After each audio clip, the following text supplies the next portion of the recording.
దైవ గ్రంథంలో నుండి అపోస్తలుడు రాసిన కార్యములు 10వ అధ్యాయము. అపోస్తలుడు రాసిన కార్యములు 10వ అధ్యాయము 39వ వచనంలో ఆయన యూదుల దేశమందును యెరూషలేమునందును చేసిన వాటన్నిటికీ మేము సాక్షులము. ఆయనను మీరు మ్రానున్న వేలాడదీసి చంపిరి. దేవుడు ఆయనను 3వ దినమున లేపి ప్రజలకందరికీ కాక దేవుని చేత ముందుగా ఏర్పరచబడిన సాక్షులకి, అనగా ఆయన మృతులలో నుండి లేచిన తరువాత ఆయనతో కూడా అన్నపానములు పుచ్చుకొనిన మాకే ఆయన ప్రత్యక్షముగా కనబడినట్లు అనుగ్రహించెను.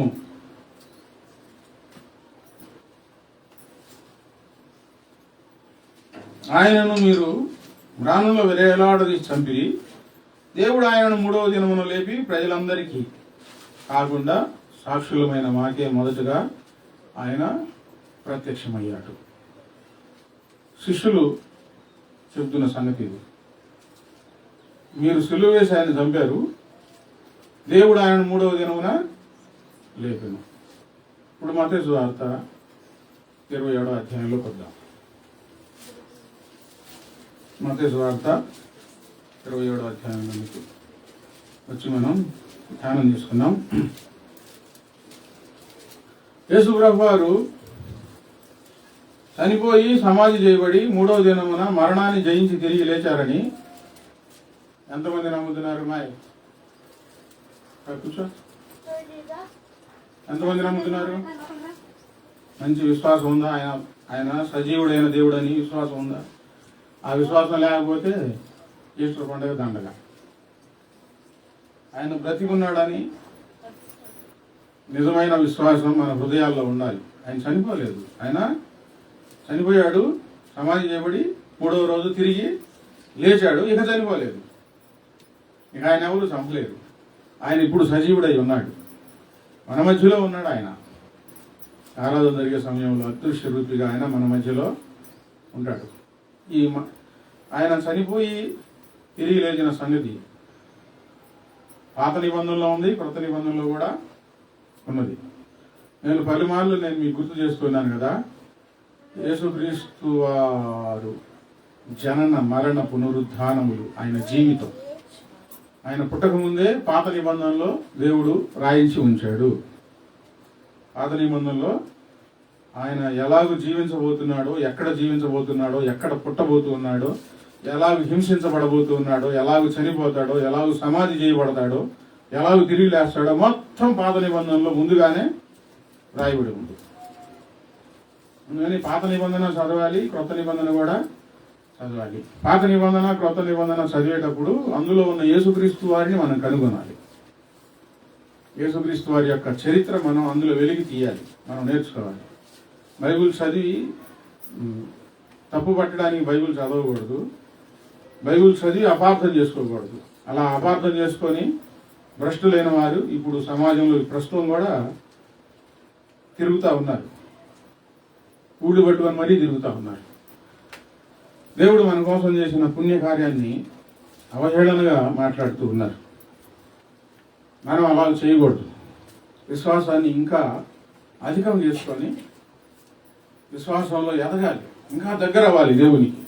యేసుక్రీస్తు వారు చనిపోయారు, సమాధి చేయబడ్డారు, మరలా 3వ దినమున ఆయన తిరిగి లేచారు.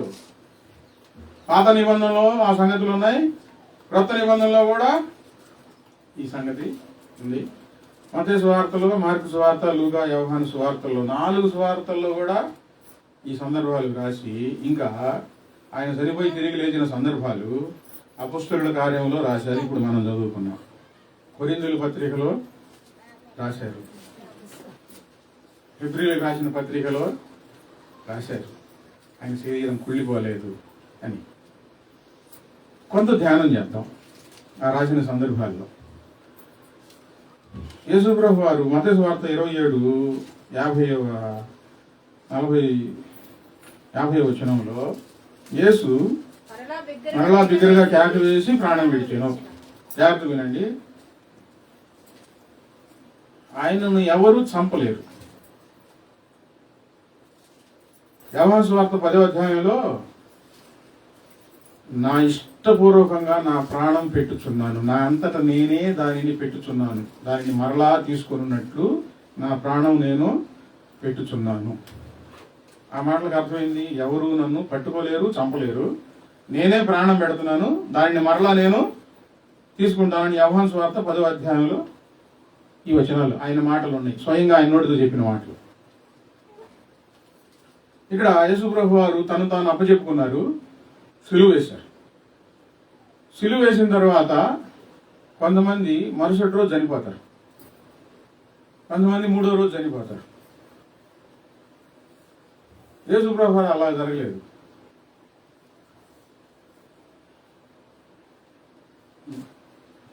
బలిష్టమైన దేహాలు కలిగిన వారు 2-3 రోజులు టైం పట్టింది, కొన్ని గంటల్లో కొంతమంది చచ్చిపోతారు. ఆయన అట్లాగా యేసు ప్రభు వారిని దొంగల మధ్యలో సిలువ వేశారు, ఇటువైపు దొంగ ఇటువైపు దొంగ. 2వ రోజు శనివారం, విశ్రాంతి దినం. ఆ రోజు సిలువ పైన శవాలు ఉండకూడదని సిలువ వేసిన వీరిని బండలు తీసుకోనో లేకపోతే ఇనప వస్తువులు తీసుకోనో 2 మోకాళ్ళు విరగొట్టారు. దొంగలి సిలువ వేస్తారు కదా, మోకాళ్ళు ఉంటాయి కదా, వీళ్ళు తొందరగా చచ్చిపోవాలని మోకాళ్ళు ఎరగొట్టారు. దొంగలి 2 మోకాళ్ళు ఇరిగిపోయిన తర్వాత వాళ్ళు ఆ దెబ్బలు చచ్చిపోయారు. యేసు ప్రభు దగ్గరికి వచ్చారు, ఆయన మోకాళ్ళు ఎరగకూడదు, ఆయన అప్పటికే చనిపోయి ఉన్నారు. ఏంటంటే ఆయనే ప్రాణం విడిచారు. ఇక బిగ్గరగా ట్యాప్ వేసి, దేవా దేవా నా చేయందుకు విడిచిపెట్టావు, సమాప్తమైంది, నా ఆత్మను నీకు అప్పచెప్తున్నానని బిగ్గరగా ట్యాప్ వేసి ఆయనే ప్రాణం విడిచారు. ఎవరు ఆయన చంపలేదు, చేతకాలు చచ్చిపోలేదు. నేను పదే చెప్తా ఉంటాను, జ్ఞాపకం చేస్తూ ఉంటాను, మీకు బాగా నాటుకోవాలి. ఎవరైనా వచ్చి యేసు ప్రభు చేతకాలు చచ్చిపోయాడు, నువ్వు ఇంకా అక్కడికి వెళ్తున్నావు అని అంటే మారిపోయి మళ్ళీ భజనలో కలిసేవాళ్ళు ఉంటారు. అందుకని అలా చేయబాకండి. ఆయన జాతకాలు చచ్చిపోవాలి, ఆయన ప్రాణం పెట్టాడు. ఆయన బ్రతుకున్నప్పుడు చెప్పాడు, నా అంతటా నేనే దానిని పెట్టుచున్నాను, మరలా దానిని తిరిగి తీసుకున్నట్లు. తిరిగి ఆయనే మళ్ళీ బ్రతికించుకోగలుగుతాడు. చనిపోయిన తర్వాత భూకంపం వచ్చింది. అక్కడ బండలు బద్దలైంది, దేవాలయపు తెర నడిమికి తిరిగింది. సమాధుల్లో ఉన్న పరిశుద్ధులు అనేకులు లేచారు. ఈయన చనిపోయిన తర్వాత ముందు మనమందరం సమాధుల్లో నుంచి పైకి లేస్తామన్న దానికి సాదృశ్యం ఆ రోజు జరిగింది. అనేక పరిశుద్ధులు లేచి అనేక మంది కనబడ్డారు. ఎప్పుడో చచ్చిపోయాడుగా ఏదంటే మేము సమాధుల నుంచి బయటకు వచ్చాం, యేసు ప్రభు వారు చనిపోయారు. అనేకులు కనబడ్డారు పరిశుద్ధ పట్టణంలోకి. మనం కూడా ఒకరోజు చనిపోతాం, సమాధిలోంచి మరలా మనం తిరిగి లేస్తాం. యోహాను సువార్తలో ఆ మాట ఉంది, ఒక కాలం వస్తున్నది, సమాధుల్లో నిద్రించున్న అనేకులు పైకి లేపబడతారు. ఇంతకు పోయిందిలే అనుకోవడం కాదు, చచ్చిపోయిన తర్వాత అసలు కథ మొదలవుతుంది. ఆయన చనిపోయినప్పుడు సూర్యుడు అదృశ్యుడయ్యాడు, చీకటి కమ్ముకుంది 3 గంటల పాటు. ఎన్ని గంటలు? ఆయన ఎప్పుడు చనిపోయాడు? శుక్రవారం మధ్యాహ్నం 3 గంటలకు ఆయన చనిపోయాడు. నేను చెప్పేది ప్రతిదీ బాగా గుర్తుపెట్టుకోవాలి. ఎప్పుడైనా నాకు బుద్ధి పుట్టి ఇప్పుడు ఇక్కడ అడిగాలనుకోండి, ఎవరికని చెప్పేటట్టు ఉండాలి. మాలి గొరుక్కొని అలాగే గీరుకునేటట్టు ఉండకూడదు, చెప్పాలి. అందుకనే నేను చిన్నగా మీకు చెప్తున్నాను, బయట ప్రసంగాలు వేరు, సంఘంలో ప్రసంగాలు వేరు. మీకు నేర్పించాలి అన్ని యేసు ప్రభు వారి శక్తి మహిమల గురించి. ఆయన చనిపోయినప్పుడు భూకంపం వచ్చిందంటే ఏంది? భూమి భయపడిపోయింది, వణికింది. నన్ను చేసిన దేవుడు ఈ నేల మీద ఆయన చనిపోయాడు. బండలు కూడా చూడలేక బద్దలైపోయింది. సూర్యుడు దాక్కున్నాడు వెళ్ళిపోయి. ఆయన మరణం అంత గొప్పది అని దానికి అర్థం. చేతగా చచ్చిపోయిన దేవుడు కాదు, భూమి భయపడి భూమికి నోరొస్తే పిచ్చోడా, ఆయన నిన్ను నన్ను చేసిన దేవుడు మన కొరకు చనిపోయాడు. భూమి నోరొస్తే భూమి చెప్పింది, చనిపోయిన తరప్పుడు యేసుప్రభు వారికి ఎంతమంది శిష్యులు? 12 మంది శిష్యులు. ఎప్పుడు ఆయన వెంటే ఉండేవారు కదా. ఇప్పుడు భయపడి వాళ్ళు కూడా పారిపోయారు, ఎవరు లేరు. అందరూ పారిపోయినప్పుడు ఇప్పుడు ఆయన ప్రాణం విడిచారు కదా. ఇంకో సంఘటన, ఈ మోకాళ్ళు విరగొట్టినప్పుడు యేసుప్రభు వారి దగ్గర కూడా వచ్చి మోకాళ్ళు విరగొట్టకపోతే అప్పటికే ప్రాణం విడిచి ఉంటాడు కదా. ఆయన చనిపోయాడా లేదా చూద్దామని బళ్ళెంతో పక్కలో పొడిచారు. మోకాళ్ళు విరగొట్టకుండా బళ్ళెంతో ప్రక్కలో పొడిచారు. ఎందుకు బళ్ళెంతో ప్రక్కలో పొడిచారంటే ఆ మాట కూడా పాత నిబంధనలో ఆయన పుట్టక ముందే వారు నా ప్రక్కలో పొడిచిది అని చెప్పి వ్రాయబడి ఉంది. ఆ లేఖనం నెరవేరాలంటే వీళ్ళు బళ్ళెంతో పొడవాలి. బళ్ళెంతో పొడిచినప్పుడు రక్తము నీళ్లు కలిసి కారింది. ఆయన సిలువలో వేలాడుతూ ఉన్నాడు కదా, వెళ్ళి సైనికుడు ఇట్లా పొడిచాడు ఆయన ప్రక్కలో.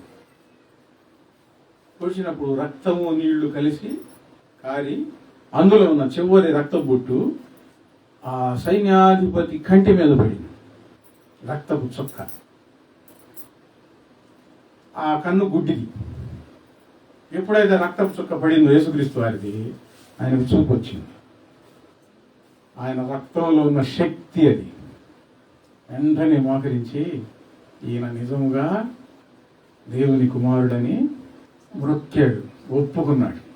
ఈ సైన్యాధిపతి కూడా ముందు ఎగతాళి చేశాడు. నీవు క్రీస్తు అయితే దిగిరా, నిన్ను నీవే రక్షించుకోండి.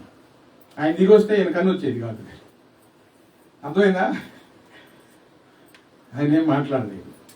ఆయన కార్యక్రమం, ఆయన ఏదైతే విధి రాసి పెట్టుకున్నాడో అలాగే ఆయన అప్పుడు ఆ విధిని నెరవేర్చాడు. ఇప్పుడు ఆయన విధి నెరవేర్చుకుంటా ఉన్నాడు. ఇంకా ఆయన చనిపోయారని నిర్ధారించుకున్నారు. ఏ రోజు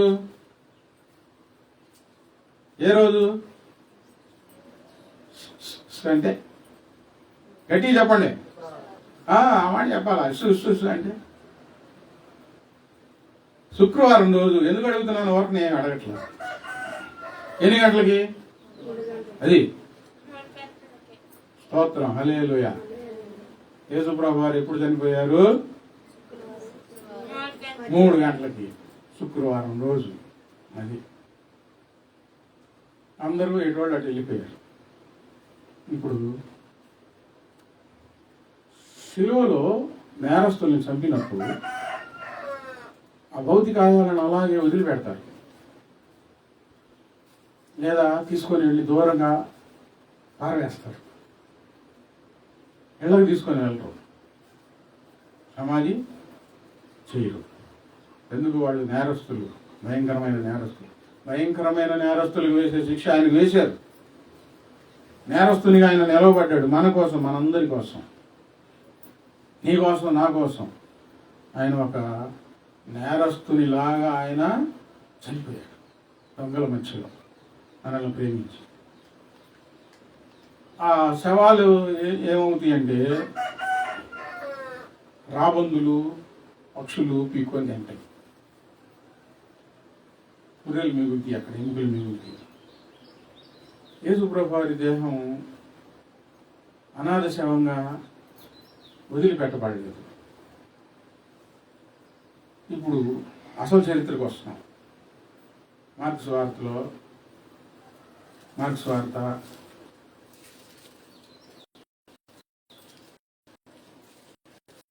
15వ అధ్యాయంలో 42-43 వచనాల నుంచి ఒక మంచి సంగతి అక్కడ.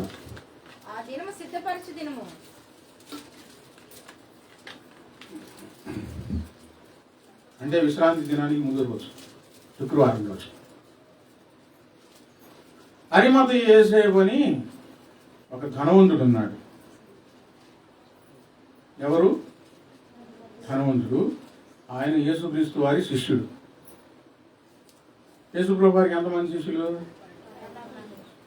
ఇప్పుడు ఈయన యేసుప్రభు వారి శిష్యుడని ఆయన చనిపోయే వరకు బయటికి రాలేదు సరిగ్గా, బహిరంగం కాల.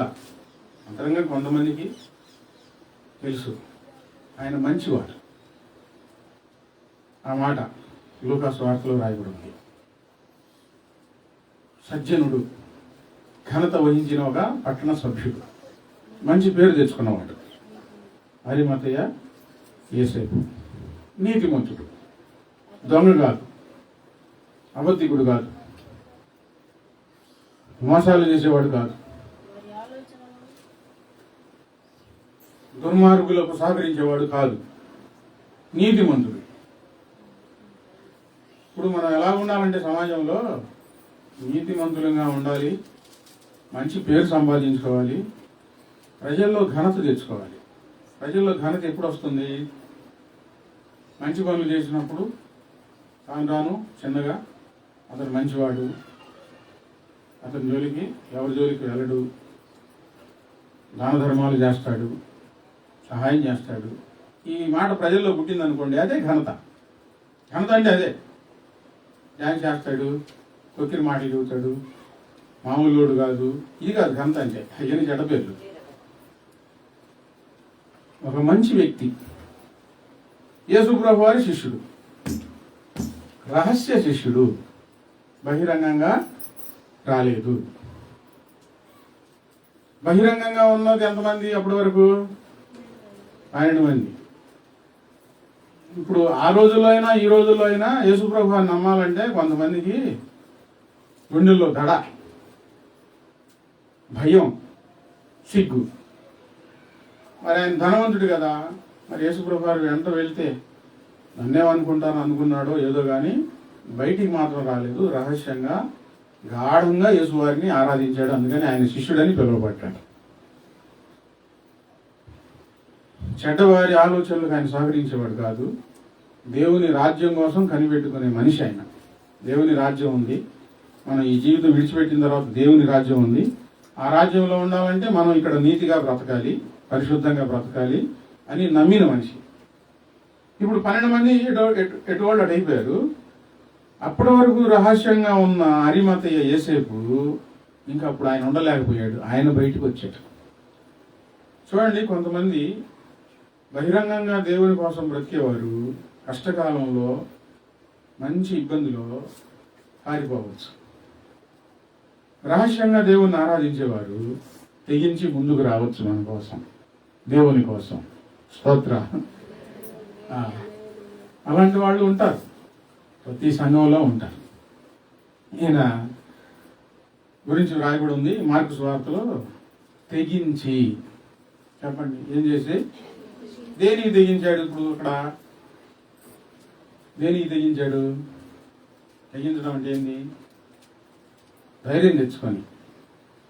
యేసుప్రభు వారు వెంట వెళ్తే శిష్యులను కూడా పట్టుకుంటారనే వాళ్ళందరూ దూరంగా పారిపోయింది, కనబడకుండా దాక్కుంది. ఇప్పుడు ఈయన అరిమత యేసేపు దేనికి తెగించాడంటే ప్రాణం పోతే పోయింది, ఆయన దేహం అనాథ శవముగా ఉండకూడదు అని ఆయన తన కోసం సమాధిని తొలిపించుకున్నాడు. ఆ రోజుల్లో ధనవంతులు ఒక మంచి కొండ దగ్గర బండరాయి కొనుక్కొని మనుషులు బట్టి అంతగా ద్వారం చేసుకొని లోపల కొంచెం విశాలం చేసుకొని ఈ భౌతికాయాన్ని పండబెట్టడానికి ఒక బండను చెక్కించుకునేవాళ్ళు. బయట ఈ ద్వారానికి ఒక గుండ్రటి రాయి అడ్డం పెట్టేవాళ్ళు. పలకలు అనుకోండి, దాన్ని ఎత్తి జరపాలంటే కష్టం, అందుకని గుండ్రడు అనుకోండి దొల్లెత్తి ఆ ద్వారానికి అటు దొల్లిచ్చి అడ్డం పెట్టేవాళ్ళు. అది సమాధి. ఇప్పుడు సమాధులు ఏంటి మనకు తెలిసినవి? వంట చేయటం, విడిచిపెట్టడం, లేకపోతే ఖననం చేయటం, దహనం చేయటం. అది కానీ ఆ రోజుల్లో అది ఎందుకు అలా చేసేవారంటే, ఇది కూడా చెప్తాను వినండి. అలా సమాధిలో భద్రపరిచిన తర్వాత కొన్ని రోజుల తర్వాత ఈ దేహం ఏమవుతుంది? వెళ్ళిపోయి పురుగులు బట్టి తినేస్తారు. ఇంకేమి ఎముకలు, ఈ ఎముకలను బదులుస్తారు.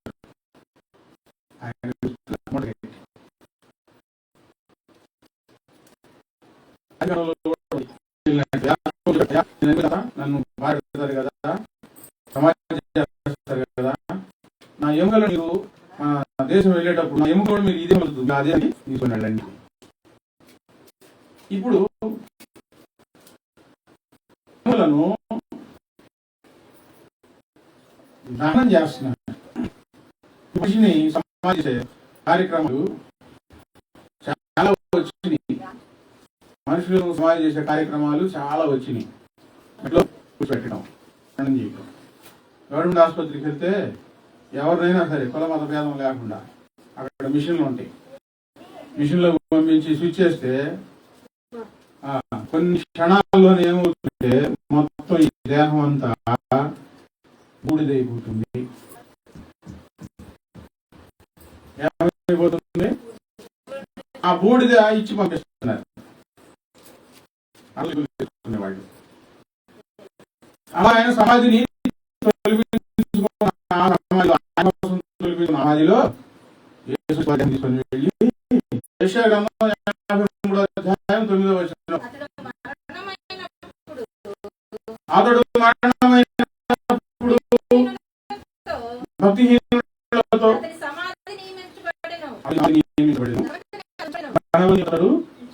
ఎక్కడ ఎవరు ధనవంతుడు.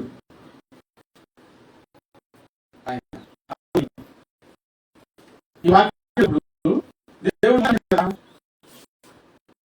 సమాధి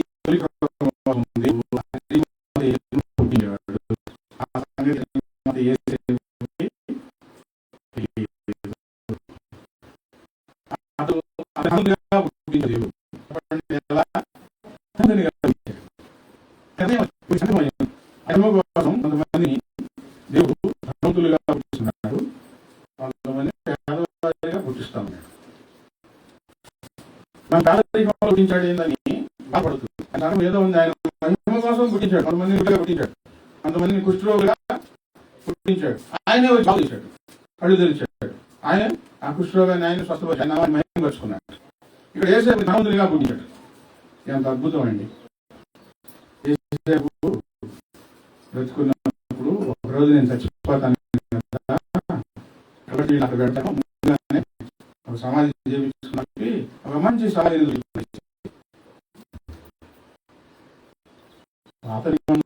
దేవుడు రాయించాడు. అది ఆయనకి తెలియదు.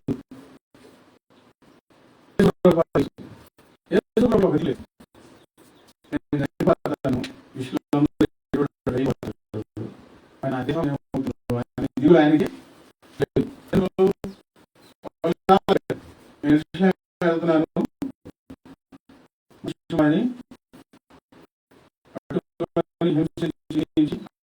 చేతితో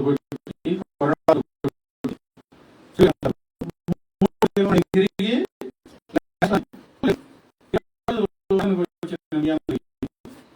సందేశం చాలా మంది బాప్తిసం తీసుకున్న దేవుని దగ్గరికి రాకుండా ఆలోచిస్తుంది. చనిపోయిన తర్వాత నా శ్రమ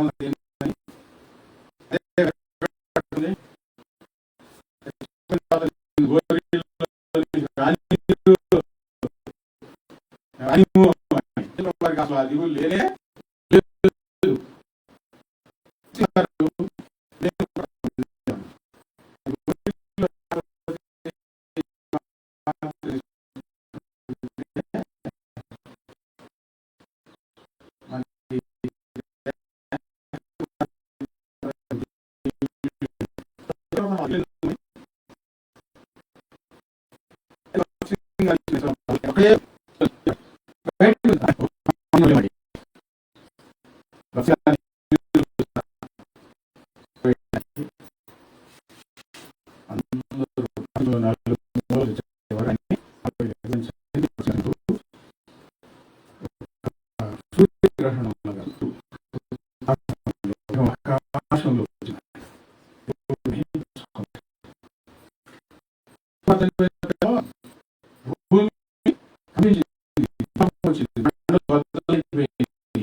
భక్తులన్నీ కూడా ఆయన భక్తులు చూస్తున్నారు.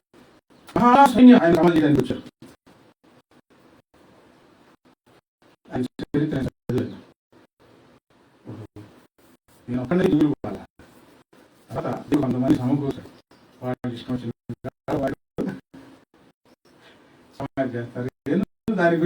బైబిల్ ఎందుకు లేదు, నేను తిరిగేస్తాను. మనం ఎక్కడ పోయినా ఒకవేళ ఎవరైనా పెట్రోల్ పోయి తగలిట్టిన ప్రార్థనకి వెళ్తానని చెప్పి చంపినా కూడా మన ఆత్మ తిరిగి లేపబడుతుంది, దేవుని యొక్క పెడుతుంది అన్నమాట. అయితే ఆయన సమాధి చేయడానికి పూనుకున్నాయన ఆ రోజుల్లో శిష్యులు ఎవరికి రాదు. దయచేసి ఆయన సమాధి శనివారం వచ్చింది. శుక్రవారం ఎంతమంది వచ్చి ప్రార్థనకి? ఆ రోజు ఏంది? శుక్రవారం రోజు గుడ్డు కాదు, ఫ్రైడే కాదు, గుడ్డు కాదు, ఫ్రై కాదు, పేరు పెట్టారు గుడ్ ఫ్రైడే అని. యేసు ప్రభు వారు మన కోసం చనిపోయిన రోజు. మీ ఇంట్లో ఎవరైనా చనిపోయిన రోజు మీరు గుర్తు చేసుకోరా? ఈరోజు చనిపోయిన రోజు, ఈరోజు బిడ్డ చనిపోయిన రోజు అని ఆ రోజు ఏమైనా పని చేయగలుగుతారా? బాధపడరు, ఏడుపు రాదు. ఆ పోతే పోయాడు, చచ్చిపోయాడు అని పనికి వెళ్తారా? అలా వండుకొని తింటారా? బాధపడతారు, ఏడుస్తారు. మన ప్రభువు మన కోసం ప్రాణం పెట్టిన విధానం, మనం ఆయనను ప్రేమించలా, ఆయనే మనల్ని ప్రేమించాడు, ఎంతో ప్రేమించాడు. ఆ రుచి మరిగిన వారు ఎటు కదలేదు. ఆ రోజు రాలేదుగా ఆయన మరణం గురించి, ఆయన సమాధి గురించి నేను ఈరోజు కొంచెం జ్ఞాపకం చేశాను. అది అలా చనిపోయారు, అలాగూ సమాధి చేయబడ్డారు. అప్పటి వరకు రహస్యంగా ఉన్న ఆయన తెగించి వచ్చి దేవుని కోసం సమాధి కార్యక్రమం జరిపించారు. బయటికి రావడానికి ప్రార్థనలకు మీరు భయపడతా ఉంటే దేవుడు మీకు చాలా పెద్ద పని అప్పచెప్పి ఉన్నాడు అని నాకు అర్థం అవుతుంది. స్తోత్రం. మేం చేయలేని పని ఆ రోజు మీరు చేస్తారు. ఎవరు ఇప్పుడు ప్రజలను చూసి భయపడి మా అమ్మ ఒప్పుకోదు, మా నాన్న ఒప్పుకోదు, మా పుట్టోడు ఒప్పుకోడు అని భయపడి ఇంట్లో ఇంట్లో ఇంట్లో ఉంటున్నారే. మాకంటే ఏదో పెద్ద పని మీరు చేయబోతున్నారు.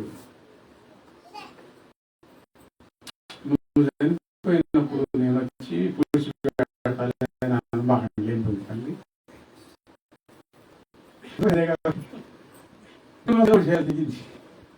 చేస్తారు, ఖచ్చితంగా చేస్తారు, చాలా పెద్ద పని చేస్తారు. శిష్యులందరికంటే గొప్ప పని చేశాడు అరిమతయ యేసు. ఇప్పుడు విషయాలు ఎందుకు చెప్పాను నేను? ఇది కథ కాదు, ఇది చరిత్ర. జరిగింది. యేసు ప్రభు వారు చనిపోయింది నిజం, సమాధి చేయనది కూడా అక్షరాల నిజం, పచ్చి నిజం. 100కి పాడు నిజం. స్పష్టంగా రాసి సమాధి చేయబడ్డాడు.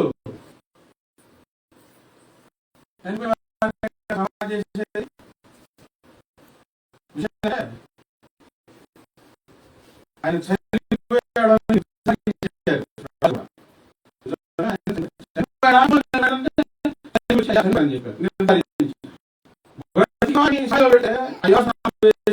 మళ్ళీ మూడు తిరిగి యోగ శాస్త్రంలో ఒక విద్య ఉన్నది. శ్వాస బిగబెట్టి 3 రోజులు ఆపి మరణావస్థలకు వెళ్ళి 3వ రోజు తిరిగి బ్రతకలిగే విద్య ఉన్నది. అక్కడ యోగ విద్య చేయలేదు.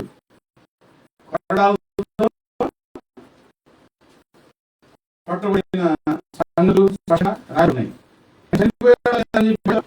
పొడిచాడు.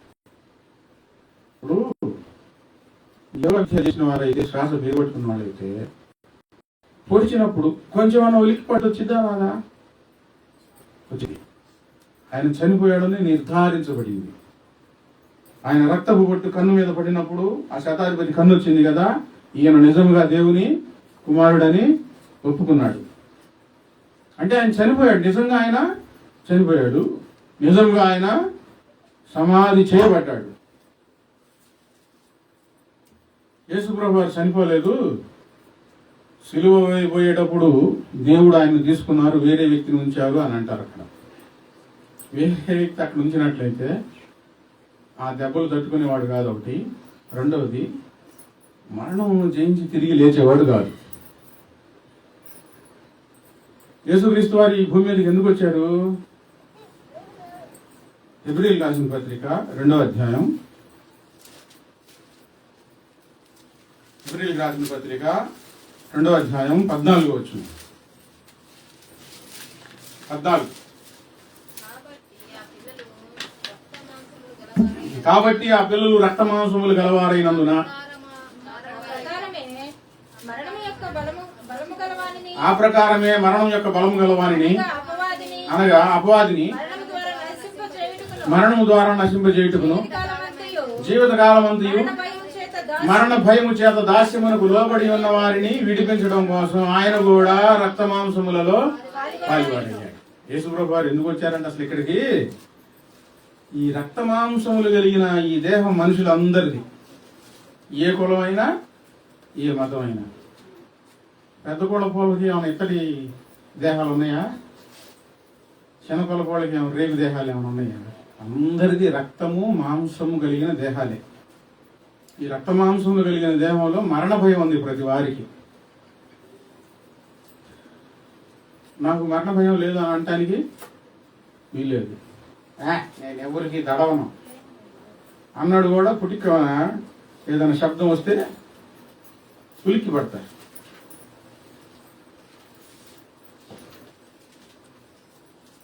ఇప్పుడు మంత్రులు ఉన్నారండి, వాళ్ళు మనకంటే పెద్దోళ్ళేగా, గొప్పోళ్ళేగా. పోలీస్ డిపార్ట్మెంట్ ఉంది, వాళ్ళు మనకంటే పెద్దోళ్ళేగా, ఈ భూమి మీద గొప్పోళ్ళేగా. ఈ మంత్రులు ఒక్కళ్ళే బయటకు వస్తారా? చెప్పండి, వస్తారా? దేనికి? ఏం భయం? అది చావు భయం. వాడు పక్కన బాడీ గార్డులు ఉంటారు, ఈ బాడీ గార్డులు కూడా భయమే, ఇక తప్పదు. ఎవడని వచ్చి కాలిస్తే ముందు ఎవరిని కాలుస్తాడు? మనల్ని కూడా కాలుస్తాడని భయం. మనకు భయం లేకుండా ప్రశాంతంగా తిరుగుతున్నాం, అడిగి పడితే అడిగి చీకట్లో రోడ్ల మీద ప్రయాణాల్లో. వాళ్ళకి మహా భయం. అంటే నేను చెప్పింది ఎందుకంటే, రాజులు అనబడిన వారికి, ప్రధానులు అనబడిన వారికి కూడా మరణ భయం ఉంది. మనలో కూడా మరణ భయం ఉంది. జ్వరం వచ్చిందనుకో, 4 రోజులు తగ్గలేదనుకో, 2 రోజులు బాగానే ఉంటాం, 4వ రోజు ఏడవడం మొదలు పెడతాం. పెద్దోడా, చిన్నోడా, అమ్మాయి ఏడున్నావమ్మా, నేను చచ్చిపోతానేమో, ఒకసారి చూసిపోమ్మా. ఇలాంటి సంఘటనలు ఎన్నో చూస్తున్నాం భయపడి. మరణ భయం ఉంది మనుషుల్లో. ఈ మరణ భయాన్ని తీసివేయడానికి ఆయన రక్త మాంసములు ధరించుకోవాలంటే కన్యక అయిన మరియ గర్భంలోని ఆయన రావాలి. రక్తము మాంసము ఎవరు తయారు చేయలేరు ఈ భూమి మీద. రోబోలు తయారు చేయగలుగుతున్నారులే కానీ రక్తం తయారు చేయలేరు, మాంసము తయారు చేయలేరు. ఇప్పుడు డూప్లికేట్ బియ్యం వచ్చింది, డూప్లికేట్లు గుడ్లు వచ్చినాయి, డూప్లికేట్ కూరగాయలు క్యాబేజీ వచ్చింది, కానీ డూప్లికేట్ మాంసం ఇంకా రాలా. డూప్లికేట్ మాంసం వచ్చినట్లయితే ఆడ 100 రూపాయల, నేను 20 రూపాయలకి ఇస్తారా అనేవాళ్ళు. మన వాళ్ళు ఎగబడి ముందు తినేవాళ్ళు, తర్వాత ఏడ్చేవాళ్ళు. తయారు చేయలేరు. రక్తము మాంసం తయారు చేయగలిగితే ఒక మనిషి సృష్టించేవాడు. అది తల్లి గర్భంలోనే మాత్రమే సాధ్యం. తల్లి గర్భంలోనే దేవుడు రక్తము మాంసం సృష్టించేది, మనిషిని చేయగలిగేది. అక్కడ రక్త మాంసములు ధరించుకొని భూమి మీదకి వచ్చారు. భూమి మీద ఆయన సమయం ఆసనమైనప్పుడు ఆయన సిలువను మోశారు, నేరస్తునిగా సిలువను ఎక్కారు. ఆయన అక్కడ ప్రాణం పెట్టాలి. ప్రాణం పెట్టకపోతే మృత్యువుతో పోరాడలేరు, దిగి రాగలుగుతారు. ఆయన నియమం ఏంటి? మరణ భయాన్ని మనుషుల్లో నుంచి తొలగించాలి కదా, మరణాన్ని జయించాలి ఆయన నియమం. అందుకు ఆయన భూమి మీదకి వచ్చింది. మరణాన్ని జయించడానికి వచ్చారు. మరణపు ముళ్ళును విరగదీయడానికి ఆయన భూమి మీదకి వచ్చారు రక్త మాంసములతో. అందుకని సిలువలో ఎంతమంది ఏం మాట్లాడుకుంటా ఉన్నా మౌనంగా ఉన్నారు. ఆయన ప్రాణం విడిచారు, సమాధి చేయబడ్డారు. ఈ వాస్తవాలు. ఇప్పుడు సమాధిలో ఆయన ఉంచబడిన తర్వాత ఏం జరిగింది అంటే మరణంతో పోరాటం జరిగింది. మరణపు ముళ్ళును ఆయన ఏం చేశారు? విరిచివేసేసేసారు. అక్కడికి వెళ్ళి ఆ మరణం నుండి ఆయన తిరిగి లేవాలి కనుక సిలువలో ఎంతమంది ఎన్ని రకాలుగా మాట్లాడుతూ ఉన్నా ఆయన మౌనంగా ఉన్నారు. నీకు తెలియని సంగతి ఒకటి ఉన్నది, నేను మరణాన్ని జయించడానికి వచ్చాను, నా ప్రాణం పెట్టాలి, నేను మరలా తిరిగి లేస్తాను. ఇప్పుడు ఈ మాట్లాడుకునే వాళ్ళు కూడా చేతగాక సిలువలో చనిపోయాడు, 3 మేకులు పట్టబడ్డాడు అని చెప్పి ఎగతాళి చేస్తున్నారు. కానీ మరి ఇది కూడా చరిత్ర బైబిల్లోనే ఉందిగా, ఆయన 3వ దినం తిరిగి లేచాడు, తిరిగి లేచిన జయధీరుడు, చిరంజీవుడు, యుగయుగాలు సజీవుడు అని ఉంది కదా. దానికి మరి ఏం చెప్పలేకపోతున్నారు. ఏందా ఈ సంగతి అంటే మీరు కావాలని రాసుకున్నారు అంటున్నారు. మరి మేము 3 మేకులు కూడా కావాలని రాసుకున్నామని అనుకోవచ్చుగా. ఈ సంగతులు మీరు వంట పట్టించుకొని విరోధులకు సమాధానం చెప్పండి చాలు. అది కాదు చరిత్ర, ఇది. ఆయన చనిపోయాడు, ప్రాణం పెట్టాడు, సమాధి చేయబడ్డాడు.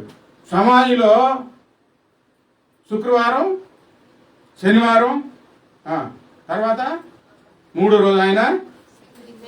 ఈ 3 రోజులు ఏం జరిగింది? మరణంతో యుద్ధం జరిగింది.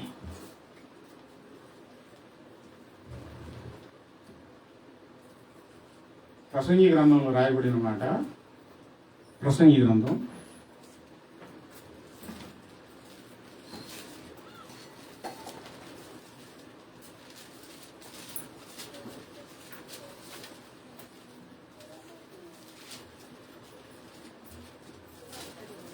8వ అధ్యాయం 8వ వచనం. గాలి విసరకుండా చేయుటకు గాలి మీద ఎవరికి అధికారం లేదు. మరణ దినము ఎవరికి వశము కాదు. ఈ యుద్ధమందు విడుదల దొరకదు. ఏ యుద్ధమందు? మరణం అనే యుద్ధమందు పోరాడారు, పోరాడి చనిపోయారు అంటున్నారు. అంటే దేంతో పోరాడారు? చావుతో పోరాడారు. చాలాసేపు చనిపోయారు. యేసుప్రభు వారు చనిపోయిన తర్వాత మరణంతో యుద్ధం చేసి దాని ముళ్ళును విరిచేసేసి ఆ కార్యక్రమం అయిపోయిన తర్వాత ఆయన మరలా తిరిగి సజీవునిగా లేచారు. దేవుడు ఆయనను లేపారు. ఆయన తిరిగి లేచాడు. ఆయన శవం అనాథ శవంగా మిగిలిపోలేదు. ఆయన శవం సమాధిలో కుళ్ళిపోలేదు, పురుగులు పట్టలేదు. మహిమ శరీరముగా తిరిగి ఆయన లేచాడు. అదే పునరుద్ధాన దినం. కొంతమంది పెట్టిన ఈస్టర్ పండుగ. ఎవరు చనిపోయి సమాధి చేయబడి ఎవరు తిరిగి లేవలేరు. యేసుక్రీస్తు వారు ఒక్కరే తిరిగి లేచిన ప్రథముడు. ఆయనంతటి ఆయనే లేచిన ప్రథముడు. ఇప్పుడు ఇక్కడ విషయం ఏంటి? అలా లేచాడని సాక్ష్యాలు కూడా ఉన్నాయి. దేవదూతలు వచ్చారు, రాయి బొర్లించారు, ఇదిగో ఖాళీ సమాధి, ఇక్కడ ఆయన లేడు. ఆయన తిరిగి ఆయన చెప్పినట్టే తిరిగి లేచాడు. మీరు ముందుగా గలీలాకి వెళ్ళండి, శిష్యులకు చెప్పండి అని చెప్పారు. దేవదూత వచ్చాడు, రాయి దొర్లించారు ఆదివారం చేకుందామన. అప్పుడు ఈ సైనికులు కాపలా కాస్తున్నారు. సైనికులు ఎందుకు కాపలా కాస్తున్నారంటే ఆయన సిలువ వేసిన తర్వాత ఆయన సిలువ వేసిన వారు రాజుగారి దగ్గరికి వెళ్ళి, అయ్యా ఈ సందర్భం మత్తయి సువార్త 27వ అధ్యాయంలో ఉంటుంది. ఆ వంచకుడు బ్రతికున్నప్పుడు నేను 3వ దినమున తిరిగి లేస్తానని చెప్పిన మాట మాకు గుర్తుంది. ఎవరికి గుర్తుంది ఈ మాట? సిలువ వేసిన వారికి. యేసుప్రభు వారు పలుమార్లు ఎవరికి చెప్పారు? ఎక్కువగా నేను తిరిగి లేస్తాను, సిలువ వేస్తాను తిరిగి. ఎవరికి చెప్పారు? శిష్యులకు గుర్తులేదు. శిష్యులు మర్చిపోయారు. ఎవరు గుర్తుపెట్టుకున్నారు? శత్రువులు గుర్తుపెట్టుకున్నారు. వాళ్ళకుంది నమ్మకం, శిష్యుల్లో లేదు నమ్మకం. ఈ చెప్పే వాక్యాల ప్రభావం, చెప్పే వాక్యాల సారాంశం చాలా మంది ఇళ్ల వద్ద ఉండి వినేవారికి విశ్వాసం కలుగుతుంది. ఇక్కడికి వచ్చి కూర్చొని వినేవారికి ఇంటికి వెళ్ళిన తర్వాత మర్చిపోయి 4 పళ్ళ కింద పెట్టి అంటారు. బాగా చెప్పాడు. ఏం చెప్పాడంటే మర్చిపోయారు అంటే సరిగ్గా ఎలా. శిష్యులు పక్కనే ఉన్నారు, వాళ్ళు గ్రహించలా. ఎవరు గుర్తుపెట్టుకున్నారంటే సులువు వేసిన వారు గుర్తుపెట్టుకున్నారు. ఈ సంగతి రాజు దగ్గరికి వెళ్ళి ఒకవేళ వాళ్ళ శిష్యులు వచ్చి తీసుకొని వెళ్ళి మా ప్రభువు లేచాడని అబద్ధం చెబుతారేమోనయ్యా, అది మరొక వంచన అయింది, కాపలా పెడదామని అంటే మీకు చేతనైనంత మట్టుకు ఆ సమాధికి మీరు కాపలా పెట్టుకున్నానంటే ఈ ద్వారానికి రాయి దొర్లించారు కదా అడ్డుగా, దానికి ముద్ర వేసి బిగించాడు. అంటే ఇప్పుడు సీల్ చేయటం. ఇంతకుముందు ప్యాకెట్లు సీల్ చేసేవారు తెలుసా, మీరు గుర్తుందా? లక్క ఉండేది. అది కొంచెం వేడి చేసి పేపర్లోనూ దేంట్లోనూ ముడి వేసిన తర్వాత, దారం కట్టిన తర్వాత ఆ ముడి దగ్గర ఈ లక్క వేడి చేసి ఇటు అతికిస్తే ఆ మడిపు తీయడానికి అది గట్టిపడిపోయింది. అట్లాంటిది సమాధి రాయి పోసారు, ముద్ర వేసేసారు, బిగించేసేసారు, సంఖ్యలు పెట్టారు, ఇంకా లేకపోతే కాపలా పెట్టారు. ఈ కాపలా ఉండాలి కదా, కాపలా వాళ్ళు నిద్రపోవాలా, కాపలు నిద్రపోతే తప్పు. కాపలా కాస్తా ఉన్నారు. శిష్యులు ఇటు నుంచి వస్తారో యేసు ప్రభు వారిని ఎత్తుకొని వెళ్తారేమో అని. శిష్యులు రాలేదులే కానీ పరలోకం నుంచి దేవదూత వచ్చాడు. వెలుగులో తెల్లగా తెగ మెరిసిపోతూ దేవదూత వచ్చి రాయి పొర్లించి ఈ ముద్ర ఊడిపోయింది, సంఖ్యలు తెగిపోయింది, స్త్రీలు ఊడిపోయింది. రాయి మీద కూర్చొని చక్కగా రాయి మీద కూర్చొని వాళ్ళు కనబడితే ఈ కాపలా ఉన్నారే వీళ్ళ సంగతి చూడాలి. ఇంకా గజ గజ గజ గజ ఒనిగి చచ్చిన వారి వలె కింద పడిపోయారండి. చచ్చిన వారి వలె కింద పడిపోయారు, భయపడిపోయారు బాగా. అందులో అక్కడ ఇద్దరు స్త్రీలు ప్రాణం ఇంటికాడ ఉండలేక, ఏడుపు తట్టుకోలేక నా ప్రభుని చూసుకోవాలని సమాధి దగ్గరికి వచ్చారు. సుగంధ ద్రవ్యాలు తీసుకొని కొంచెం అత్తరు రాద్దామని వస్తా ఈ రాయి మన కోసం ఎవరు బొల్లిస్తారు, అంత పెద్ద రాయి మన లోపలికి ఆయన వెళ్ళి ఆయన రాయటానికి అనుకుంటే ఇక్కడికి వచ్చేసరికి ఏం జరిగింది? రాయి తొలగించబడి దేవదూత కూర్చొని ఉన్నాడు. ఈ సైనికులు కింద పడిపోయి ఉన్నారు. ఆయన ఇక్కడ లేడు, ఆయన చెప్పినట్టు లేచాడు. మీరు ముందుగా గలీలకు వెళ్ళండి, నా సహోదరులకు చెప్పండి అని దేవదూత ఈ వచ్చిన మగ్దలేని మరియా, మరొక మరియా వారికి చెప్పి పంపిస్తారు. అసలు యేసు ప్రభు వారు ప్రత్యక్షం అవుతారు. ఇదంతా మత్తయి సువార్త 28వ అధ్యాయంలో ఉంది. నేను కొన్ని ఉదాహరణలు అక్కడ జరిగిన సందర్భాలు చెప్తా ఉన్నాను. అంటే సాక్ష్యాలు ఇవన్నీ. దేవదూత సాక్ష్యం, ఆయన లేచాడు. కాపలాదారులు సాక్ష్యం, వాళ్ళు చూసారా ఖాళీ సమాధి, అక్కడికి వెళ్ళిన సాక్ష్యం, ఆయన లేచాడు. చెప్తాను. వీళ్ళు ప్రత్యక్షం అయ్యారు. ప్రత్యక్షం అయితే ఆయన పాదములు కొన్ని మొక్కినట్టు ఒక చోట, యోహాను సువార్తలోనేమో మరియా ఏడుస్తా ఉంటాం, ఎవరు ఎదుగు నువ్వు అంటే అయ్యా ఆయన కావాలనుకొని, అయ్యా నువ్వు ఎత్తుకొని వెళ్ళావు నా చెప్పు అంటే మరియా అని పిలుస్తారు. పిలిచిన వెంటనే నాకు ఆయన పాదకపోతే ముట్టుకోవద్దు, నేను తండ్రికి కనబరుచుకోవాలి అని చెప్పి బాధపడి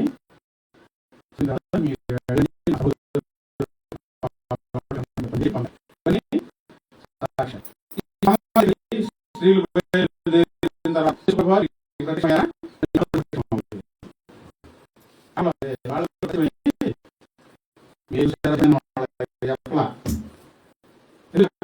నేనండి చెప్తాను.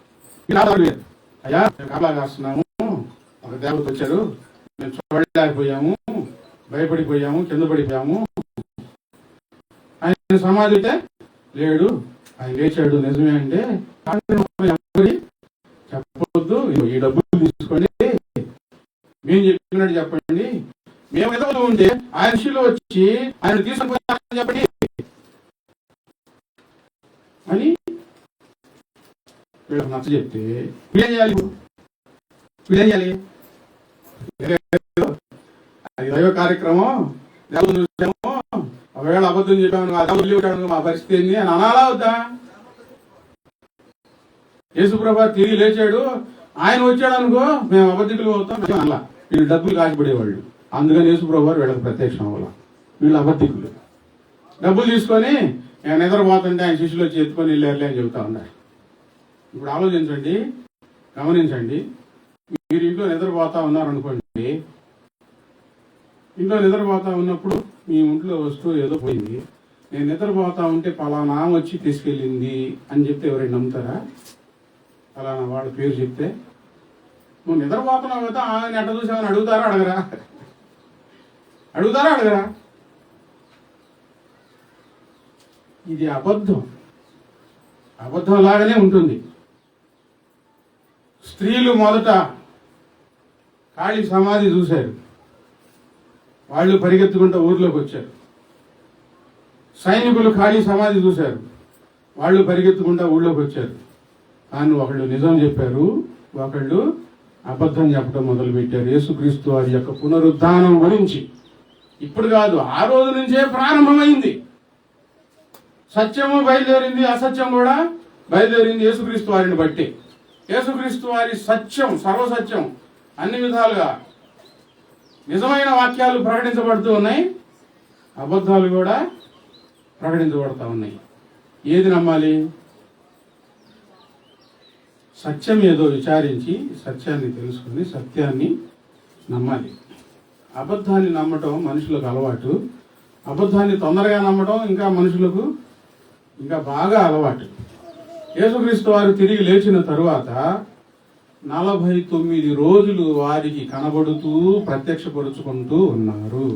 వారితో కలిసి 2 సార్లు భోజనము చేశారు. వారితో కలిసి ఈ 49 రోజులు ఏం చేశారు, ఎందుకున్నారంటే ఇందాక చెప్పాను కదా, సిలువ వేసిన వారికి నమ్మకం ఉంది కానీ ఆయన లేచాడని ఎవరికి నమ్మకం లేదు? శిష్యులకే లేదు, దగ్గరున్న వారికి. ఎన్నిసార్లు చెప్పాడు ఆయన, నేను తిరిగి లేస్తాను, 3వ రోజు నేను తిరిగి లేస్తానని. అందుకు గ్రహించి వాళ్ళ హృదయంలో ఈ నమ్మకం పడే వరకు లేఖనాల సారాంశాన్ని, ఈ లేఖనాల సారాంశం అంతా నేనే, నాదే, మీరు దిగులు పడవద్దు. ఎందుకు 49 రోజులు ఉన్నారు? ఆయన చనిపోక ముందు శిష్యులతో చెప్పిన మాట, మిమ్మల్ని అనాథలుగా నేను విడవనన్నారు కదా. ఇప్పుడు వీళ్ళు భయపడతా ఉన్నారు కదా, ఈ భయం అంతా తీరిపోయే వరకు. ఇంకా చాలా సంగతులు ఉన్నాయి, మీరు ఇంకా బాగా చదువుకోండి. అందులో 2 సంగతులు చెప్పి వాక్యం ముగిస్తాను. ఈరోజు నేను ప్రధానంగా చెప్పింది ఏంటంటే, ఆయన చనిపోయింది నిజం, సమాధి చేయబడినది నిజం. నిజంగా చనిపోయిన తర్వాత ఆయన సమాధి చేశారు, ఆయన తిరిగి లేచినది నిజం. ఇప్పుడు పైన నేను వృత్తాంతం పైన ఈ సాక్ష్యాలు కొన్ని చెప్పుకుంటా వస్తానన్నా. వాళ్ళ హృదయాలు బలపడే వరకు నేను మీకు చెప్పాను కదా, నమ్మని మందమతులారా, లేఖనాలు నమ్మని మందమతులారా అని చెప్పి గద్దించి వారిలో నమ్మకం కలిగే వరకు ఎన్ని రోజులు పెట్టింది? 49 రోజులు. 50వ రోజు ఆయన ఆరోహణం అయ్యారు పరలోకానికి. ఆయన చెప్పాడు అనాథలుగా విడవనని. ఇప్పుడు ఆయన చనిపోయాడు, ఇప్పుడు మన పరిస్థితి ఏంటని వీళ్ళలో భయాలు పోవాలి కదా, సేవ చేయాలి కదా, సాక్ష్యం చెప్పాలి కదా, ఆయన నిజమే అని మేము చూసామని. అదే మొట్టమొదట నేను మీకు చూపించిన వాక్యం, అపోస్తలుల కార్యములు మరలా చదువుకున్నాం.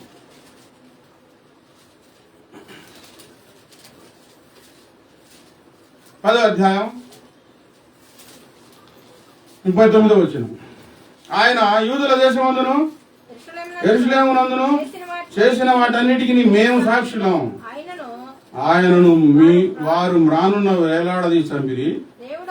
దేవుడు ఆయనను 3వ దినమున లేపి ప్రజలందరికీ కాక దేవుని చేత ముందుగా ఏర్పరచబడిన సాక్షులకి, అనగా ఆయన మృతులలో నుండి లేచిన తరువాత ఆయనతో కూడా అన్నపానములు పుచ్చుకొనిన మాకే ఆయన ప్రత్యక్షముగా కనబడినట్లు మాకు అనుగ్రహించెను.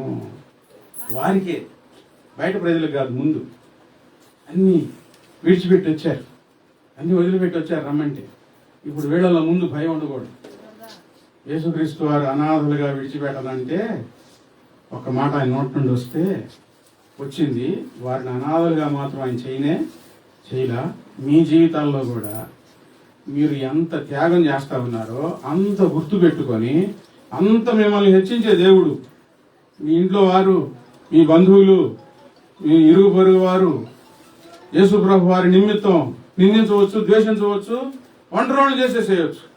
కానీ ఆయన మాత్రం మిమ్మల్ని అనాథలుగా విడిచిపెట్టడు.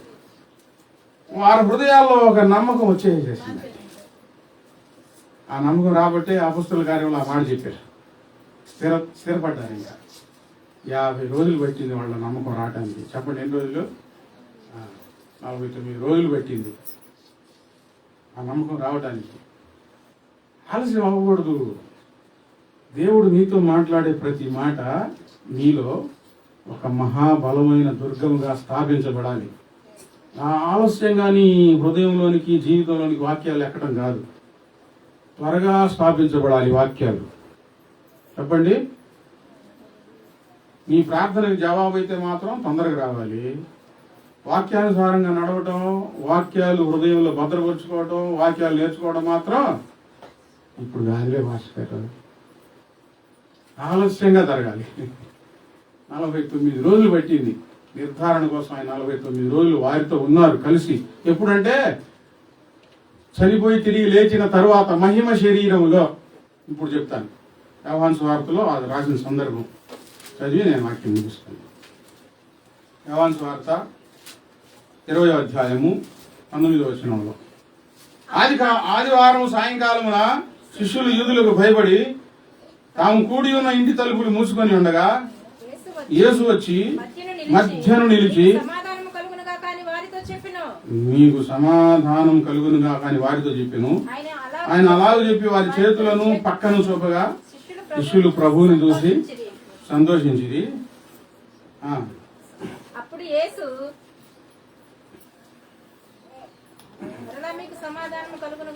మరలా మీకు సమాధానం కలుగును గాక. ఆగండి, యోహాను సువార్తలో ఈ సందర్భం రాశారు. లూకా సువార్తలో, మత్తయి సువార్తలో గదిలో ఉన్నారు వీళ్ళంతా, తలుపులు వేసుకొని భయపడతా ఉన్నారు. ఆయన నమ్ముకొని ఆయన వెంట వెళ్ళిపోయాము, ఇప్పుడు ఆయన చనిపోయాడు, మనల్ని ఏం చేస్తారు అని భయంతో ఉన్నారు. చెప్పండి, ఏం చేసి? తలుపులు వేసుకొని అట్లా చెప్పాలి అందరూ. ఎట్లా? ఇది ఓపెన్గా ఉంది, అక్కడ ఓపెన్గా లేదు. తలుపులు వేసుకొని ఇట్లా కూర్చొని ఉంటారు, భయపడుతున్నారు, ఏడుస్తున్నారు.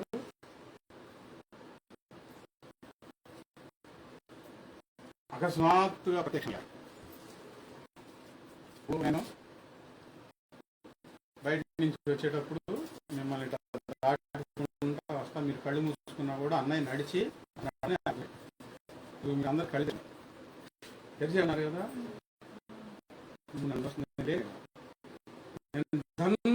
ప్రత్యక్షమైపోయి అనుకోండి, ఇక్కడ ఒకళ్ళు ఉండరు. ఎప్పుడు నువ్వు అన్నయ్యవా దయ్యవా ఎవరు ఎవరైతే చీపిరి తీసుకొని ఇసిరేసి పారిపోతారు. వాళ్ళు భయపడ్డారు. అకస్మాత్తుగా ప్రత్యక్షమయ్యేసరికి మీకు భయపడకూడదు, మీకు సమాధానము కలుగును గాక అని ఆ చేతులు గాయాలు చూపిస్తూ ఉంటే సంతోషించారు, కానీ సందేహపడతా ఉన్నారు. పూర్తిగా నమ్మకం రాలా. మత్తయి సువార్త చివరి అధ్యాయాల్లో, లూకా సువార్త చివరి అధ్యాయాలు చదవండి, అక్కడ రాయబడి ఉండిద్ది ఇంకా నువ్వు సందేహించుచుండిరి అని. ఇక్కడ సంతోషించినని ఉంది అంతే. అప్పుడు ఆయన, నా తండ్రి నన్ను పంపిన ప్రకారం నేను కూడా మిమ్మల్ని పంపబోతా ఉన్నాను, నా జనన మరణ పునరుద్ధానముల గురించి మీరు సాక్షులుగా ఉండాలని. అప్పుడు అక్కడ తోమ ఉండడు, ఆయన ప్రత్యక్షమయ్యారు, మరలా అదృశ్యమైపోయారు. నడిచి వెళ్ళిపోవాలా తలుపులు తీసుకొని, తలుపులు వేసే ఉన్నాయి, మరలా అదృశ్యమైపోయారు. ఎందుకు ఇది జరిగిందంటే ఆ దేవుని మహిమలను యేసుక్రీస్తు వారి శిష్యులు ముందు రోగులను బాగు చేయటం చూశారు, 5 రొట్టెలు 2 చేపలు 5,000 మందికి పంచడం చూశారు. ఆ తర్వాత సముద్రం మీద తుఫానును అణిచివేయటం, ఒక్క మాటతో అయిపో అనగానే తుఫాను అణిగిపోవటం చూశారు. కొండ మీద ప్రార్థన చేస్తూ ఉంటే ఆయన వస్త్రములు తెల్లనిగా, ఆయన ముఖం సూర్యకాంతి వలె మారిపోవటం చూశారు. ఒక విషయం చూడాల, ప్రత్యక్షం అవ్వటం, అదృశ్యం అవ్వటం, వీళ్ళు చూడాల. ఇది కూడా వాళ్ళకి కనపరుచుకోవాలని ఆయన అలా చేశారు. స్తోత్రం. ప్రత్యక్షమైంది చూశారు, ఆశ్చర్యపోయి ఉంటారు. ఒకసారి అదృశ్యం అయిపోయారు, ఇంక లేడు ఆయన. గనక వణిగిపోయి ఉంటారండి మామూలుగా. ఇది కూడా చూశారు. తోమ లేడు, ఎక్కడికి వెళ్ళాడు? ప్రార్థన జరుగుతూ ఉంటే, వాక్యం చెప్తా ఉంటే కొంతమంది పూర్తి వాక్యం వింటారు. మధ్య మధ్యలో పురుగు పుట్టి జడిపోతారు తెలియదు. ఎవరో పిలిచినట్టే వెళ్ళిపోతారు, ఎవరు పిలవరు. ఆడతా పోయి మళ్ళీ వెనక్కి తిరిగి వచ్చేవాళ్ళు ఉంటారు. సగం వాక్యం పోయిద్ది. వాక్యం మొత్తం జాగ్రత్తగా వింటే చాలా బలం వచ్చింది, భద్రం వచ్చింది. మేము ప్రభువారిని మేము చూసాము, ఆయన చేతులు గాయాలు మాకు చూపించారు, మాతో ఇట్లా మాట్లాడారు అని అంటే, నేను ఆయన చేతి గాయంలో వేలు పెట్టి చూస్తేనే కానీ నేను నమ్మను, ఆయన ప్రక్కలో నేను వేలు పెట్టి చూస్తే కానీ నేను నమ్మను అన్నాను. 8 రోజులు అయిపోయింది. మళ్ళా వీళ్ళందరూ కూడుకొని ఉన్నప్పుడు మళ్ళీ అలాగే ప్రత్యక్షమయ్యారు. అలాగే ఎందుకు ప్రత్యక్షమయ్యారంటే, ఆ ప్రత్యక్షమైన సంగతి తోమా చూడలేదుగా. తోమా చూడాలి కదా ఇప్పుడు. ప్రత్యక్షం అవటం, అదృశ్యం అవటం మర్చిపోయాడు. వచ్చి అలా పోయి గొంతు వినబడతా ఉంటుందిలే. ఇక్కడికి వచ్చినా కనిపించానా? స్తోత్రం. తోమా కూడా ఎక్కడ ప్రత్యక్షమయ్యారు? ప్రత్యక్షం అవటం తోమా ఎదురే ప్రత్యక్షమయ్యారు. తోమా ఇట్రా, నీ వేలు చాచి నా ప్రక్కలో పెట్టు, నా గాయంలో పెట్టు అని అన్నారు. ఇప్పుడు ఈ మాటలు ఎవరు చెప్పారు యేసుప్రభు వారికి? శిష్యులు చెప్పారా? చెప్పలా. ఎవరు చెప్పారు? వినండి, పేతురు చెప్పలేదులే. నీకు బైబిల్ వచ్చేస్తుంది అప్పుడే.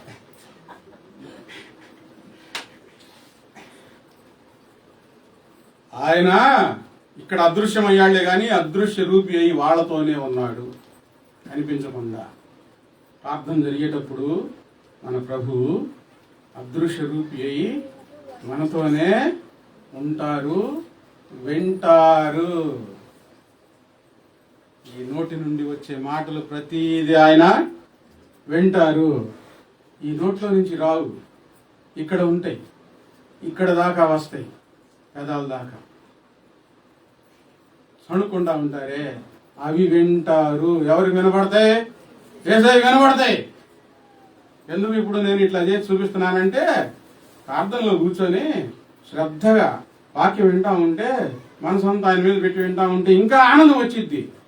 మనసంతా ఇంటికాడ పెట్టి వినే వాళ్ళకే లోపల సనుగులు వస్తాయి. ఇంకా అప్పుడు ఏందినా ఎవరు అంటారు? చెప్పేది ఏది అండదు. తోమా అన్న మాటలు ఎవరు విన్నారు? ఆయన విన్నాడు. ప్రత్యక్షం అవటం నీ చేయి పెట్టు అని అన్నాడు. అబ్బా అని వేలబడిపోయాడు. అవిశ్వాసివి కాక విశ్వాసి అయ్యుండు. చూసి నమ్మిన వారి కంటే చూడక నమ్మిన వారు ధన్యులు. ఎప్పుడన్నా ఒకసారి దేవుడు కనికరించి మన సంఘంలో ఇట్లా వాక్యం చెప్తా ఉండగా, అందరూ జాగ్రత్తగా వింటా ఉండగా, యేసుప్రభు వారు ఒక్కసారి ప్రత్యక్షమయ్యి నా పిల్లలారా అంటే చూడాలని అనిపిస్తుంది. ఎంతమంది ఉంటారో, ఎంతమంది పారిపోతారో అది చూడాలంట. వామ్మా వాయ్యా అది ఎడిపోతారు, అలా చూడాలనిపిస్తుంది. కానీ ఆయన ఉన్నాడు. మనోనేత్రాలతో ఆయనను మనం చూసుకోవాలి. మనసులో భయంతో ఉండాలి. ప్రతి మాట ఆయన వింటారు, ప్రతి ఆలోచన ఆయన చూస్తారు. ఆయన అదృశ్య దేవుడై ఉండి మనకు తోడుగా ఉండి మనతో ఉండే దేవుడు ఆయన. చూసి నమ్మిన వారి కంటే చూడక నమ్మిన వారు ధన్యులు. ఈరోజు ఇక్కడ వాక్యం వింటున్న మీరు ఎంత ధన్యులు అనుకుంటున్నారు? ఎందుకో తెలుసా? మీరు విని నమ్మారు, విని విశ్వాసం ఉంచారు. ఆయన చనిపోయాడని చెప్తే మీరు విన్నారు. ఆయన చనిపోయాడని విశ్వాసం ఉంచారు. ఆయన సమాధి చేయబడ్డారని విశ్వాసం ఉంచారు. ఆయన తిరిగి లేచాడంటే విశ్వాసం ఉంచారు. మీరు ధన్యులు. స్తోత్రం. ఆ మాట రాసింది బైబిల్లో, పేతురు రాసిన పత్రికలో. చదవండి, అది కూడా అయిపోయింది. వాటిలో పేతురు రాసిన పత్రిక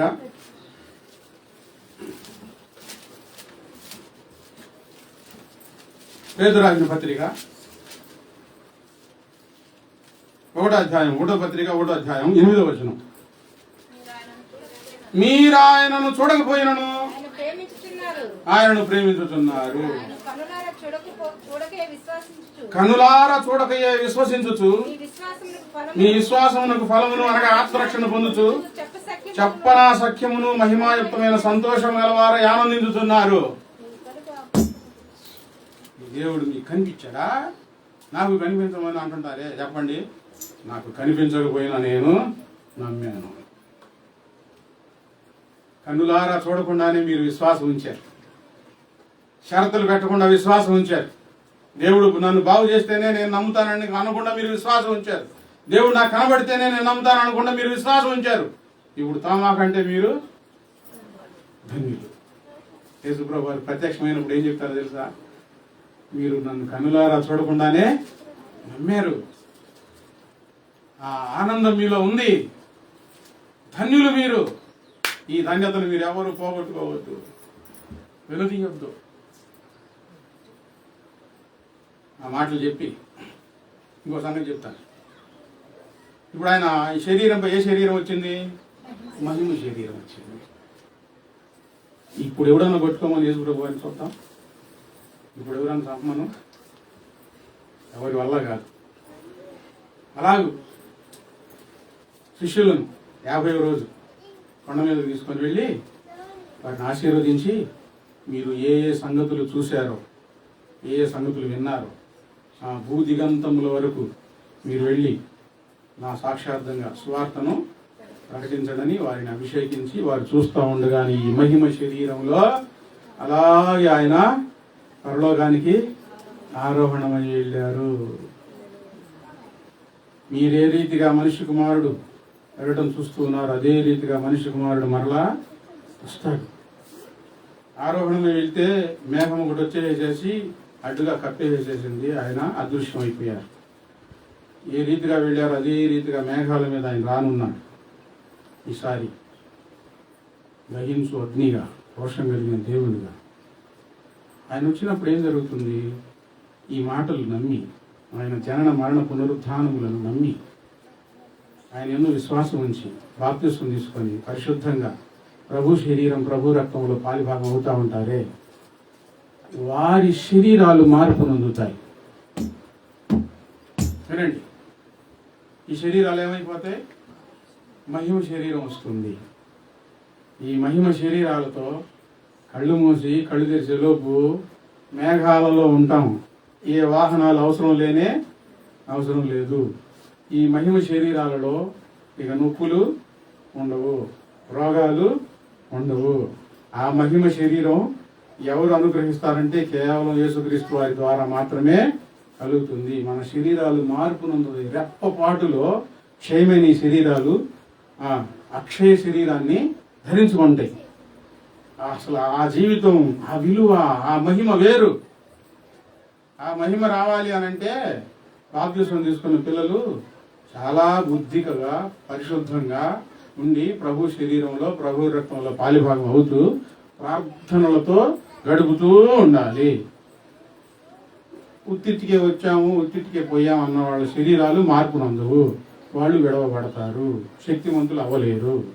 ప్రభు మరలా వస్తా ఉన్నారు. ఈ పునరుద్ధాన దినమున నేర్చుకోవాల్సిన పాఠం ఏంటంటే, ఆయన మహిమ శరీరం ధరించుకున్నట్లు మనకు కూడా మహిమ శరీరాలు ఇవ్వబోతూ ఉన్నారు. మనం సిద్ధపడాలి కదా. చెప్పండి, ఏం చేయాలి? సిద్ధపడకపోతే ఎన్ని పండుగలు చేసుకునే ఉపయోగం? నేను అందుకే గట్టిగా చెప్తా ఉంది.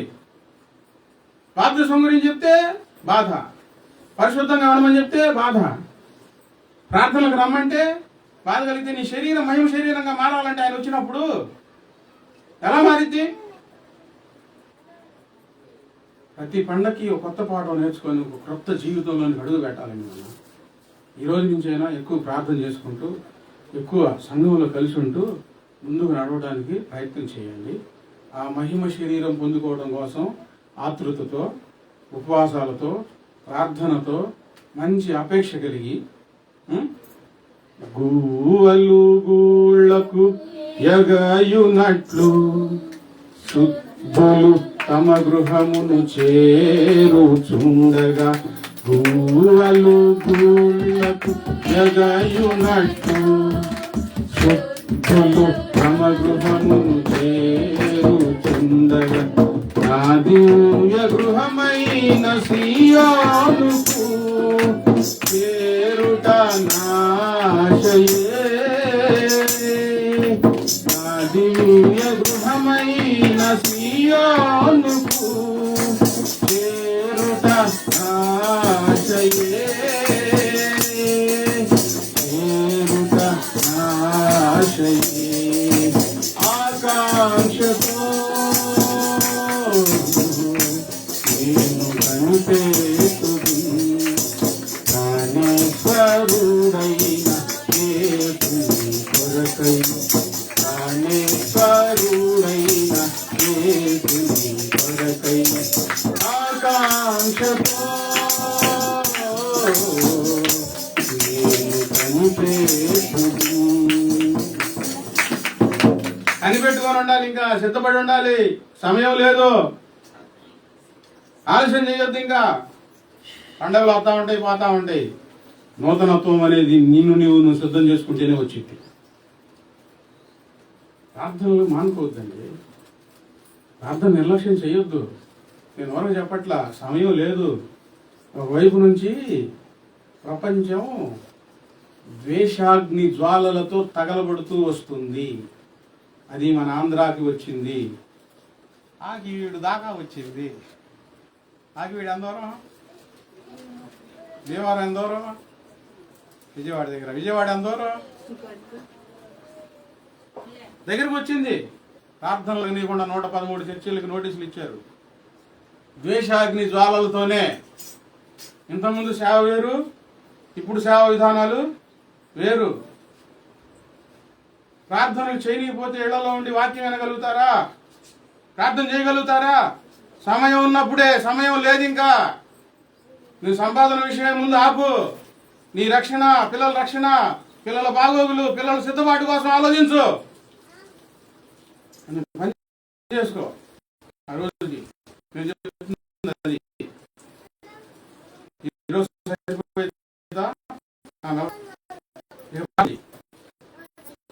ఈరోజు దేవుడు ఇచ్చాడు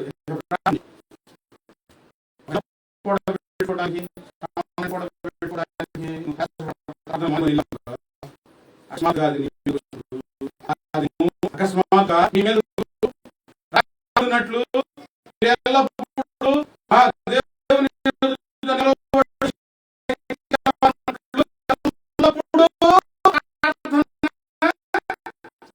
చెప్పిన మాట అది. ఎప్పుడు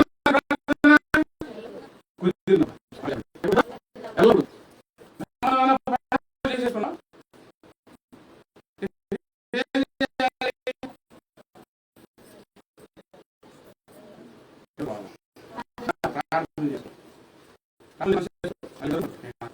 మళ్ళీ పని విషయాలు తొందర చేసుకో.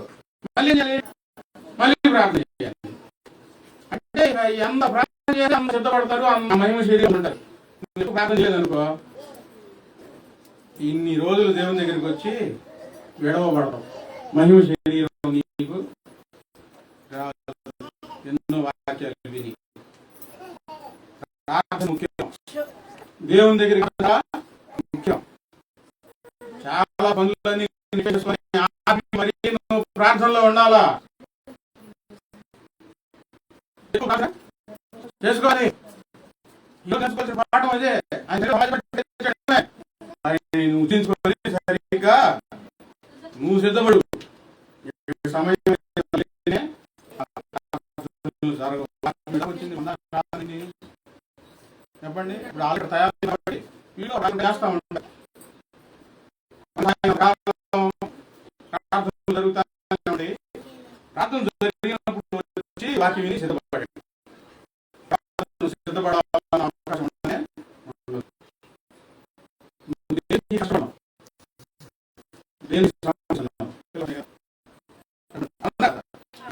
పిలవనే కాదా రేపటి రోజున ఆ పిల్లలకు ప్రార్థన లేకపోతే, ఆ పిల్లలకు ప్రార్థన అనుభవం లేకపోతే, సిద్ధపడకపోతే నీ కళ్ళ ఎదురు వణుకుతా ఉంటే, సరిగ్గా భోజనం లేక నోట్లో పుండు కొట్టి ఎవరి లేక వాళ్ళు అల్లాడిపోతుంటే నువ్వు చూడలేవు. చూడవు. ప్రార్థన చేసుకుంటే అప్పుడు ఎంతమంది ప్రార్థన చేసుకుంటారు. ప్రార్థన చేస్తే లేవు, ప్రార్థన చేస్తే ఊళ్ళో ఉండడానికి లేదు. అప్పుడు నిజమైన విశ్వాసులు తేలుతారు. అందుకని ఇప్పుడు సిద్ధపడండి.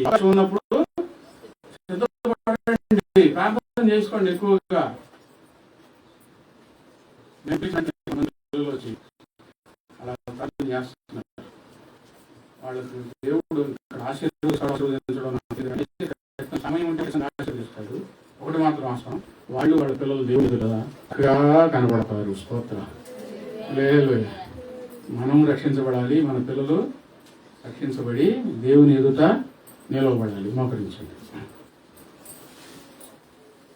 ప్రార్థన చేసుకోండి.